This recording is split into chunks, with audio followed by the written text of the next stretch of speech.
অর্ণবকে সঙ্গে রাখলাম যে হাইকোর্টে গেলেন বর্ধমান উত্তরের বিজেপি প্রার্থী। বিধানসভা ভোটে ৬,৪৬০ ভোটে হেরেছেন। সেই হারকে চ্যালেঞ্জ করে আদালতে গেলেন বিজেপি প্রার্থী সঞ্জয় দাস। তার কি বক্তব্য? তার ব্যবধান তো অনেকটাই। অর্ণব, এই সঞ্জয় দাস নিয়ে বলতে গেলে রাজ্য রাজনীতিতে বিজেপি যাদের প্রার্থী করেছিল সেক্ষেত্রে পূর্ব বর্ধমান জেলায় দুজন প্রার্থীর দিকে নজর ছিল সবার।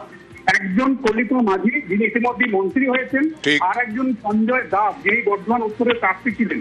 তিনি গ্যাস ডেলিভারি বয়ে কাজ করেন এবং সেখান থেকে বিজেপির প্রার্থী হয়েছিলেন, বিজেপি দলের সঙ্গে তিনি যুক্ত ছিলেন। এবং সঞ্জয় দাস যেভাবে মাত্র ৬,৪৬০ ভোটে পরাজিত হয়েছেন, সঞ্জয় দাস এই হারকে তিনি মেনে নিতে পারছেন না।